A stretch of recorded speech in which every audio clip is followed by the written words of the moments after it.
খোদ থানার দেয়াল ছুঁয়ে দিনের পর দিন একজন মানুষ ভবঘুরের মতো পড়ে থাকতেন। ময়লা জামা, জট পাকানো চুল, ক্লান্ত চোখ দেখলে মনে হতো সমাজের সবচেয়ে অবহেলিত এক মানুষ।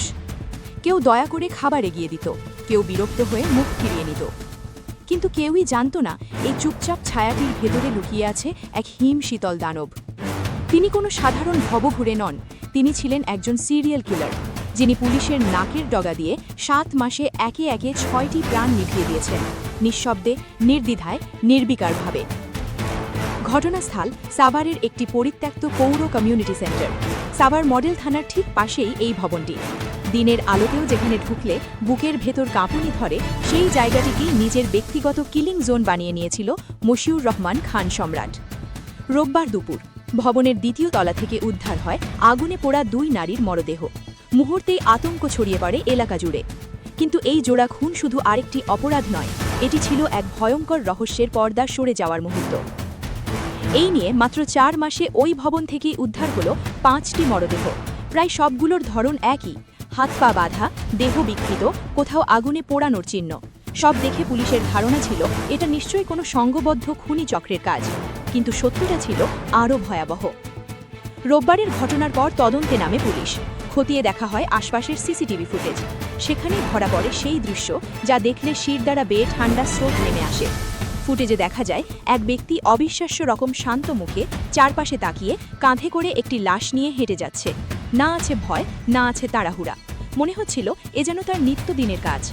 এই মানুষটি সম্রাট, থানার পাশেই ঘোরাফেরা করা সেই পরিচিত ভবঘুরে। পুলিশ জানায় সিসিটিভি ফুটেজ হাতে পাওয়ার পরই অভিযান চালিয়ে তাকে আটক করা হয়। প্রাথমিক জিজ্ঞাসাবাদই ভেঙে পড়ে সম্রাট। স্বীকার করে রোববারের 2 খুন সহ আগের 4টি হত্যাকাণ্ড তারই করা। মোট 6টি মানুষকে সে নিজ হাতে হত্যা করেছে।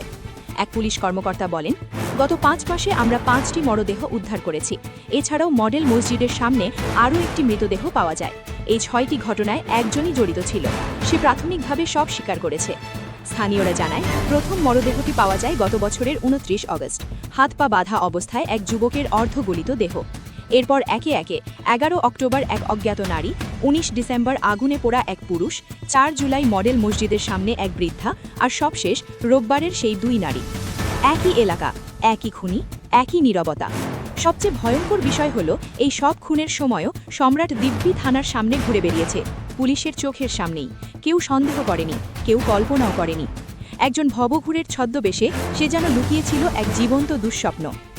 এই হত্যাকাণ্ডগুলোর পেছনে কোনো নির্দিষ্ট উদ্দেশ্য ছিল কিনা, নাকি এটি ছিল নিছক এক বিকৃত মানসিকতার বহিঃপ্রকাশ, তা খতিয়ে দেখছে পুলিশ। মানসিক অবস্থা, অতীত জীবন সবকিছুই এখন তদন্তের আওতায়। তবে এই ঘটনায় সবচেয়ে বড় প্রশ্ন একটাই, আইনের চোখের এত কাছেও যদি এমন একজন খুনি এতদিন অদৃশ্য থেকে যায়, তাহলে আমরা আসলে কতটা নিরাপদ? কারণ কখন যে পাশে বসে থাকা মানুষটি পরিণত হয় এক নীরব ঘাতকে, তা বোঝার কোনো উপায় নেই।